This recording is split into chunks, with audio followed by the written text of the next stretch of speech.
എപ്പിസോഡിന്റെ opening സീനിലാണെങ്കിൽ ഇപ്പൊ Drake അവൻ നമ്മളുടെ ടീമിനോടൊപ്പം ചേരുകയാണ്. അത് കേട്ട് എല്ലാവർക്കും ഭയങ്കര അത്ഭുതം. കാരണം ഡ്രേക്ക് അവൻ ആ വില്ലന്മാരുടെ ടീമിലെ ഒരു ചീഫാണ്. മാത്രമല്ല റോബിനെയും ആമയെയും ആ ഡ്രേക്ക് അവൻ മുൻപ് പിടിക്കാനായിട്ട് ശ്രമിച്ചിട്ടുണ്ട്. ആ സമയത്ത് സാഞ്ചിയാണ് അവനുമായിട്ട് ഫൈറ്റ് ചെയ്ത് അവരെ സേവ് ചെയ്തത്. സാഞ്ചിയും ജിംബയും നമ്മുടെ ആൾക്കാരും അവരാണെങ്കിൽ വണ്ടടിച്ച് ആ കാര്യങ്ങൾ തന്നെ പരസ്പരം ഡിസ്കസ് ചെയ്യാണ്. എന്തുകൊണ്ടായിരിക്കും ഡ്രേക്ക് അവൻ മറുകണ്ഠം ചാടിയതെന്ന്. ഒറ്റയ്ക്കും പേജ് വണ്ണിനും ആണെങ്കിൽ അതുകൊണ്ട് ഭയങ്കര അത്ഭുതം. ഡ്രേക്ക് എങ്ങനെ നമ്മുടെ ആൾക്കാരുടെ ടീമിൽ ചേർന്നുവെന്ന്. അതേസമയം ഡ്രേക്ക് ആണെങ്കിൽ കണ്ണാടി പയ്യൻ പറഞ്ഞ കാര്യങ്ങൾ ഒന്നൊന്നായിട്ട് ആലോചിക്കും. സത്യത്തിൽ ലൂഫി അവൻ ഒരു പൈററ്റ് തന്നെയാണ്. പക്ഷെ അവന്റെ യഥാർത്ഥ സ്വഭാവം അതറിഞ്ഞ നമ്മൾ ഒരിക്കലും അവനെ വിട്ടു പോവില്ല. ഈ ലോകത്തിൽ കണ്ടതിൽ വെച്ച് ഏറ്റവും നന്മയുള്ള ഒരു പൈററ്റാണ് ലൂഫി. അതുകൊണ്ടാണ് എല്ലാവർക്കും അവന് ഒരുപാട് ഇഷ്ടം. നിനക്ക് ധൈര്യമായിട്ട് അവനോട് കൂട്ടുകൂടാം, നിങ്ങൾ ഷെയർ ചെയ്യാം, കട്ട് ചെയ്ത പ്രസന്റ് കാണിക്കും. ഈ കാര്യങ്ങളെല്ലാം കേട്ടും മനസ്സിലാക്കിയുമാണ് ഡ്രേക്ക് ഇപ്പോൾ ലൂഫിയോടൊപ്പം ഒരു അലയൻസ് ക്രിയേറ്റ് ചെയ്തത്. ഡ്രേക്ക് ആണെങ്കിൽ ലൂഫിയോട് അടിച്ചു പറയും, ദയവ് ചെയ്ത് എന്നെ വിശ്വസിക്കണം, നമ്മുടെ രണ്ടുപേരുടെയും ഗോള് അതൊന്നാണ്. അതേസമയം സോറോ ആണെങ്കിൽ ഡ്രേക്കിന്റെ വാക്കുകൾ വിശ്വസിക്കാതെ അവൻ അറ്റാക്ക് ചെയ്യാനായിട്ട് തുടങ്ങുകയാണ്. അതിന് ഡ്രേക്ക് ആണെങ്കിൽ അവനോട് റിക്വസ്റ്റ് ചെയ്യും, ദയവ് ചെയ്ത് ഞാൻ പറയുന്നത് മനസ്സിലാക്ക്, നിങ്ങളിത് കണ്ടതല്ലേ, എന്നെ അവർ കൊല്ലാൻ ശ്രമിക്കുകയായിരുന്നു. മാത്രമല്ല എനിക്ക് ചില പ്ലാനുകളുണ്ട്. ഇപ്പോൾ എനിക്ക് നിങ്ങളോടത് പറയാൻ കഴിയില്ല. പക്ഷെ ഒരു കാര്യം നിങ്ങൾ മനസ്സിലാക്കണം, ഞാൻ ഒരിക്കലും നിങ്ങളെ ചതിക്കില്ല. ഇവിടെ ജിംബൈ അവനും ഡ്രേക്കിനെ സപ്പോർട്ട് ചെയ്യാതെ ലൂഫിയോട് ദൂരേക്ക് മാറി നിൽക്കാൻ പറയും. എപ്പോൾ വേണമെങ്കിലും ആര് വേണമെങ്കിലും നമ്മളെ പുറകിൽ നിന്ന് കുത്താം. സോ ആരെയും വിശ്വസിക്കാൻ പാടില്ല.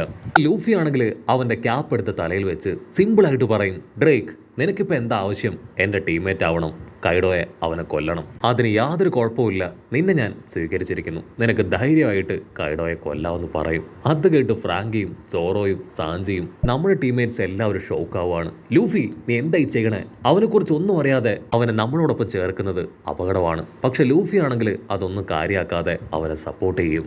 ഞാനത് പറഞ്ഞു തീർക്കുമ്പോഴേക്കും ഒരുപാട് വില്ലന്മാര് അവിടേക്ക് റൗണ്ട് ചെയ്ത് വരികയാണ്. ജിംബൈ ആണെങ്കിൽ ഇപ്പൊ ലൂഫിയോട് പറയും, ഇവരുമായിട്ട് നീ ഫൈറ്റ് ചെയ്യേണ്ട ആവശ്യമില്ല, നിന്റെ ആവശ്യം ഇപ്പൊ മുകളിലാണ്, കൈഡോയുമായിട്ടാണ് നീ ഫൈറ്റ് ചെയ്യേണ്ടതെന്ന് പറയും.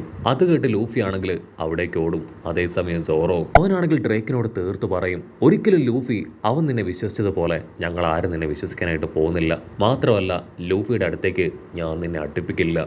ഇവിടെ ലൂഫി ആണെങ്കിൽ കൈഡോ ലക്ഷ്യാക്കി ഓടും. അവനോടൊപ്പം തന്നെ സാഞ്ചിയും ഓടി എത്തുകയാണ്. ഒക്കിക്കു പെണ്ണ് അവൾ മുകളിലാണുള്ളത്, എനിക്ക് എങ്ങനെയെങ്കിലും പ്രൊട്ടക്ട് ചെയ്യണമെന്ന് പറഞ്ഞ് അവളെക്കുറിച്ച് ആലോചിച്ച് അവനങ്ങനെ ഹാപ്പി ആയിട്ട് തുള്ളിച്ചാടുകയാണ്. അതിനിടയിൽ ഒരുപാട് വില്ലന്മാര് അവർ റൗണ്ട് ചെയ്യാൻ ശ്രമിക്കും. അവരെ എല്ലാവരെയും നമ്മുടെ ലൂഫിയുടെ ടീംമേറ്റ്സും അവിടെ ഉണ്ടായിരുന്ന സോൾജിയേഴ്സും ചേർന്ന് വെട്ടിയെറിയും. ഇവിടെ പേജ് വൺ ആണെങ്കിൽ നമ്മുടെ ലൂഫിയാണ് മെയിൻ എതിരാളിയെന്ന് മനസ്സിലാക്കും. അവൻ ഓൾട്ടിയോട് പറയും, നമുക്ക് എത്രയും വേഗം അവനെ തടയണം, അവനെ തടഞ്ഞ ഈ പ്രോബ്ലം അത് സോൾവ് ആവുമെന്ന് പറയും. അത് കേൾക്കേണ്ട താമസം ഓൾട്ടി ആണെങ്കിൽ അവന്റെ കയ്യിലേക്ക് ചാടി കയറുകയാണ്. പേജ് വണ്ണ് അവൻ ഞൊട്ടിയിടയിൽ അവന്റെ ഡൈനോസർ ഫോമിലേക്ക് മാറി ലൂഫിക്ക് നേരെ നിലവിളിച്ച് പാഞ്ഞടുക്കുകയാണ്. സാഞ്ചിയാണെങ്കിൽ പേജ് വണ്ണിനെയും ആൾട്ടിയെ നോക്കും. ആൾട്ടിയെ കാണുമ്പോൾ അവന് കുറച്ച് ഇഷ്ടമാവും. ലോങ് ഷോട്ടിലായിട്ട് ഉസോപ്പാണെങ്കിൽ ഒരു പ്രത്യേക തരം സാധനം ഇപ്പോ പേജ് വണ്ണിന്റെ വായിലേക്ക് തന്നെ അടിച്ചു വിടും. അതങ്ങനെ ഫോഗായി മാറി ഒരു സ്കള്ളിന്റെ രൂപത്തിൽ അവന്റെ വായിലേക്ക് കയറിപ്പോവും. അടുത്ത നിമിഷം അവൻ ഒച്ചത്തിൽ നിലവിളിച്ച് നിലത്ത് അടിച്ചു വീഴുകയാണ്. ആൾട്ടി ആണെങ്കിൽ അവന്റെ അവസ്ഥ കണ്ട് പൊട്ടിക്കരയും. അപ്പൊ തൊട്ടു പുറകിലായിട്ട് ആരോ നിൽക്കുന്നതായിട്ട് അവൾ ശ്രദ്ധിക്കും. അത് മറ്റാരുമല്ല, സാക്ഷാൽ നാമി. നാമിയാണെങ്കിൽ ഇപ്പോൾ ഒരു പുരുഷ ശബ്ദത്തിൽ അവളെ വെല്ലുവിളിക്കുകയാണ്. അവൾക്ക് ഡബ് ചെയ്ത് കൊടുക്കുന്നത് മറ്റാരുമല്ല, സാക്ഷാൽ നമ്മുടെ ഉസോപ്പ്. ഇവിടെ പേജ് വണ്ണ് ആണെങ്കിൽ ചെറുതായിട്ടൊന്നും ബോധം നഷ്ടപ്പെട്ടതാണ്. ഇപ്പൊ ബോധമൊക്കെ വീണ്ടെടുത്ത് അവൻ ചുറ്റും നോക്കും. കുട്ടിയാണെങ്കിൽ കറക്റ്റ് ആയിട്ട് പേജ് വണ്ണിനെ അടിച്ചിട്ട ഉസോപ്പിനെ ചൂണ്ടി കാണിച്ചു കൊടുക്കും. ഇതൊന്നും അറിയാതെ ഉസോപ്പാണെങ്കിൽ തിരിഞ്ഞു നിന്ന് ഡബ് ചെയ്തുകൊണ്ടേ ഇരിക്കുകയാണ്. ഇപ്പോൾ പോയ നാമി ആണെങ്കിൽ ഓ നോ നീ അത് കാണുന്നില്ലെന്ന് ചോദിച്ച് അവന്റെ തലയ്ക്കൊരു ഒറ്റ അടി.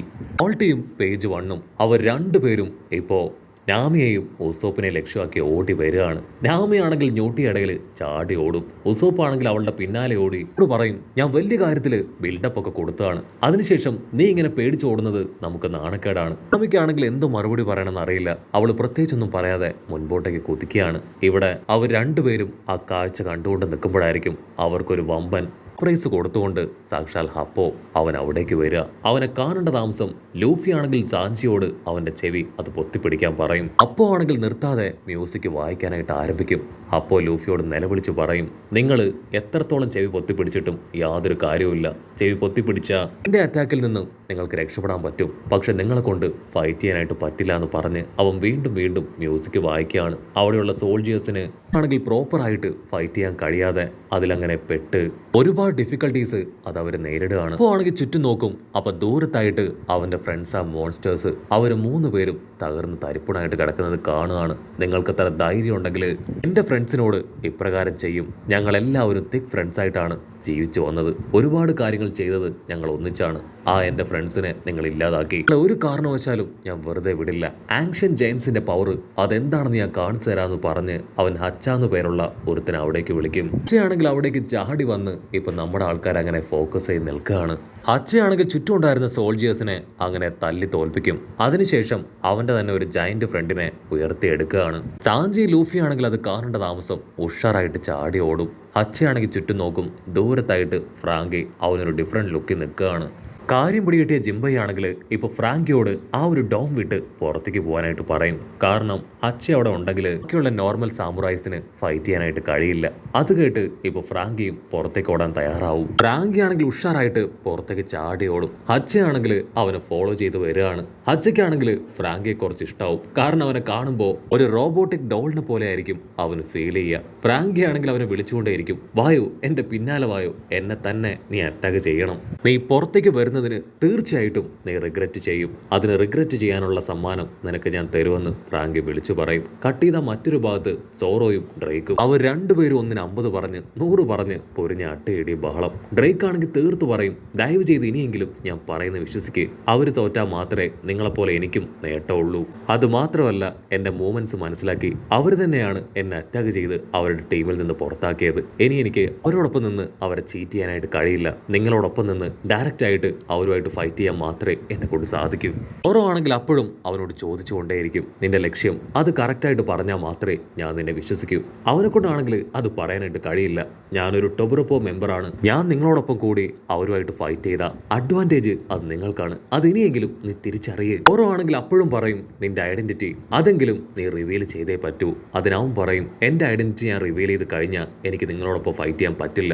അതുകൊണ്ടാണ് ഞാൻ റിവീൽ ചെയ്യാത്തത്. ദയവ് ചെയ്ത് ഇനിയും എന്നെ അവിശ്വസിക്കരുത്. സോറയ്ക്കാണെങ്കിൽ എന്ത് ചെയ്യണം എന്ത് പറയണമെന്ന് അറിയില്ല. അവനെ വിശ്വസിക്കണമെന്നുണ്ട്, അതുപോലെ തന്നെ വിശ്വസിക്കാനും ബുദ്ധിമുട്ട്. അടുത്ത നിമിഷം ഹപ്പോ ആണെങ്കിൽ ഇപ്പോൾ അവരുടെ ഇടയിലേക്ക് വരും. ഓ നോ, നിങ്ങളിങ്ങനെ തമ്മിൽ ഫൈറ്റ് ചെയ്ത് ബുദ്ധിമുട്ടേണ്ട ആവശ്യമില്ല. അപ്പോൾ ആണെങ്കിൽ കാഷ്വലായിട്ട് ഡ്രേക്കിനോട് ചോദിക്കും, ഓ നീ ഞങ്ങൾക്കെതിരായിട്ട് ചില കാര്യങ്ങളൊക്കെ ചെയ്തു എന്നറിഞ്ഞു. നിന്റെ കയ്യിൽ നിന്ന് ജസ്റ്റ് മിസ്സിന് നീ രക്ഷപ്പെട്ടു വന്നോ അല്ലേ? കുഴപ്പമില്ല, നിന്റെ കാര്യത്തിൽ ഞാൻ തന്നെ ഒരു തീരുമാനം ഉണ്ടാക്കി തരാമെന്ന് പറഞ്ഞ് അവൻ ഡ്രേക്കിന്റെ അടുത്തേക്ക് അടുക്കും. അതിന് ഡ്രേക്ക് ആണെങ്കിൽ ടെററായിട്ട് പറയും, സത്യത്തിൽ ഞാൻ നിങ്ങളോടൊപ്പം നിന്ന് നിങ്ങളെ ചീറ്റ് ചെയ്യായിരുന്നു. ഇങ്ങനെ ഒരു ഗോൾഡൻ ഓപ്പർച്യൂണിറ്റിയാണ് ഞാൻ വെയിറ്റ് ചെയ്ത് നിന്നതെന്ന് പറഞ്ഞ് സോറോയായിട്ട് കമ്പയിൻ ചെയ്ത് ഹപ്പോമിനെ അറ്റാക്ക് ചെയ്യാൻ ഇപ്പൊ അവന്റെ അടുത്തേക്ക് പാഞ്ഞടുക്കും.